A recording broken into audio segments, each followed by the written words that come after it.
ನೆರೆಯ ರಾಜ್ಯ ಕೇರಳದಲ್ಲಿ ಹೆಚ್ಚಾಗ್ತಾ ಇದೆ ಕೊರೋನಾ ಹೆಮ್ಮಾರಿ. ಹಾಗಾಗಿ ಬೆಂಗಳೂರಿನಲ್ಲಿ ಹೈ ಅಲರ್ಟ್. ಬಿಬಿಎಂಪಿಯಿಂದ ಕೋವಿಡ್ ಟೆಸ್ಟ್ಗೆ ಸೂಚನೆಯಂತೆ. ಎಲ್ಲಿ ಮಾಡ್ತೀರಾ, ಯಾರನ್ನು ಮಾಡ್ತೀರಾ ಅಂತ ಪ್ರಶ್ನೆ.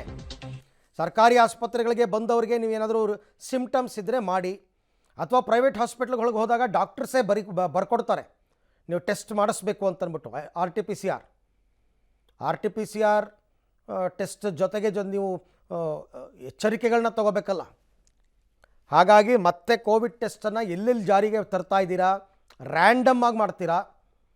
ಮೆಜೆಸ್ಟಿಕ್ಕು, ರೈಲ್ವೆ ಸ್ಟೇಷನ್ನು, ಮಾರ್ಕೆಟ್ಟು ಮುಂತಾದ ಕಡೆ ಜನನಿಬಿಡ ಪ್ರದೇಶಗಳಲ್ಲಿ ರ್ಯಾಂಡಮ್ ಆಗಿ ಮಾಡ್ತೀರಾ.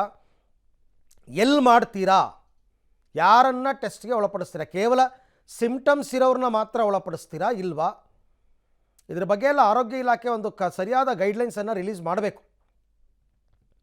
BBMP ಏನು ಕ್ರಮ ತಗೊಂಡಿದ್ದಾರೆ ಜನರಿಗೆ ಗೊತ್ತಾಗಲಿ ಅಟ್ಲೀಸ್ಟು. ಇಲ್ಲಾಂದರೆ ಮತ್ತೆ ಇನ್ನು ಹೋದಲ್ಲಿ ಬಂದಲ್ಲಿ ಮಾತಿನ ಚಕಮಕಿ, ಟೆಸ್ಟ್ ಮಾಡಿಸಿ ಅಂತ ಇವ್ರು ಫೋರ್ಸ್ ಮಾಡೋದು, ನಾವು ಮಾಡಿಸಲ್ಲ ಅಂತ ಅವ್ರು ಅನ್ನೋದು, ಹೀಗಾಗಬಾರ್ದು. ವಲಯವಾರು ಆರೋಗ್ಯಾಧಿಕಾರಿಗಳಿಗೆ ಮುಖ್ಯ ಆರೋಗ್ಯಾಧಿಕಾರಿ ಸೂಚನೆ ಕೊಟ್ಟಿದ್ದಾರೆ. ಆಸ್ಪತ್ರೆಗೆ ಬರುವ ರೋಗಿಗಳಿಗೆ ಕೋವಿಡ್ ಟೆಸ್ಟ್ಗೆ ಸೂಚನೆ. ಆಸ್ಪತ್ರೆಗೆ ಬರ್ತಕ್ಕಂಥವ್ರಿಗೆ ರೋಗ ಲಕ್ಷಣ ಇರುವವರಿಗೆ ಕೋವಿಡ್ ಟೆಸ್ಟ್ ಮಾಡೋದಕ್ಕೆ ಸೂಚನೆಯನ್ನು ಕೊಟ್ಟಿದ್ದಾರೆ. ಹಾಸ್ಪಿಟಲ್ಗೆ, ಅದು ಪ್ರೈವೇಟ್ ಹಾಸ್ಪಿಟ್ಲ್ ಆಗಿರ್ಬೋದು, ಗೌರ್ನಮೆಂಟ್ ಹಾಸ್ಪಿಟ್ಲ್ ಆಗಿರ್ಬೋದು, ಹೊಸ ವರ್ಷ ಕ್ರಿಸ್ಮಸ್ಸನ್ನು ಗುರಿಯಾಗಿಸ್ಕೊಂಡು ಈ ಸೂಚನೆಯನ್ನು ಕೊಟ್ಟಿದ್ದಾರೆ. ಈಗಲೇ ತೀರಾ ಆತಂಕ ಪಡುವ ಸನ್ನಿವೇಶ ಏನಿಲ್ಲ, ಬಟ್ ಅಂಥ ಸನ್ನಿವೇಶವನ್ನು ತಂದ್ಕೋಬಾರ್ದು ನಾವು ಅಲ್ವಾ. ಹಾಗಾಗಿ ನಮ್ಮ ಎಚ್ಚರಿಕೆಯಲ್ಲಿ ನಾವಿರಬೇಕು. ನಾವು ಬೇರೆಯವ್ರನ್ನ ದೂಷಿಸೋದಕ್ಕಿಂತ ಅವರಿಂದ ಬಂತು ಇವರಿಂದ ಬಂತು ಅದಕ್ಕಿಂತ ನಮ್ಮ ಎಚ್ಚರಿಕೆಯಲ್ಲಿ ನಾವಿದ್ದರೆ ನಮ್ಮ ಆರೋಗ್ಯ ನಮ್ಮ ಕೈಯಲ್ಲಿ.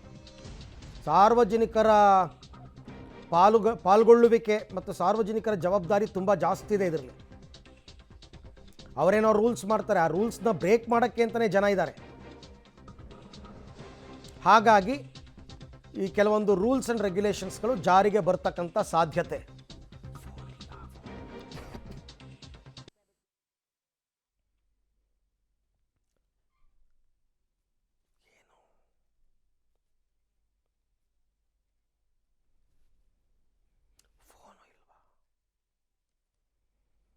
ಸೊ ಮತ್ತೆ ಕೊರೋನಾ ಆತಂಕಗಳು ಜಾಸ್ತಿ ಆಗ್ತಾ ಇದೆ.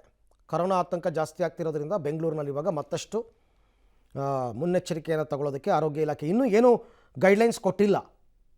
ಇನ್ನೂ ಏನು ಸಭೆ ಆಗಿಲ್ಲ, ಬಟ್ ಅವ್ರಿಗೆ ಗೈಡ್ಲೈನ್ಸ್ ಹೋಗಿದೆ ಆರೋಗ್ಯ ಇಲಾಖೆಗೆ. ಅವರು ಅದನ್ನು ಆದೇಶದ ರೂಪದಲ್ಲಿ ಕೊಡಬೇಕು. ಇವತ್ತು ಸಭೆ ಇದೆ, ತಾಂತ್ರಿಕ ಸಲಹಾ ಸಮಿತಿ ಸಭೆ. ಆ ಸಭೆಯಲ್ಲಿ ಏನು ರೂಲ್ಸ್ ಆ್ಯಂಡ್ ರೆಗ್ಯುಲೇಷನ್ಸ್ ಬರುತ್ತೆ ಅಂತಕ್ಕಂಥದ್ದು ನೋಡೋಣ. ಅದೆಲ್ಲವೂ ಕೂಡ ಹೊಸ ಮಾರ್ಗಸೂಚಿಯ ನಿರೀಕ್ಷೆಯಲ್ಲಿದ್ದಾರೆ ಜನ.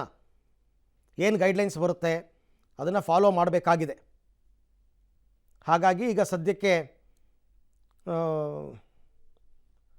ಕೆಲವೊಂದು ನಿಯಮಗಳನ್ನ ಜಾರಿಗೆ ತರುವಂತಹ ನಿರೀಕ್ಷೆ ಇಟ್ಕೊಂಡಿದ್ದಾರೆ.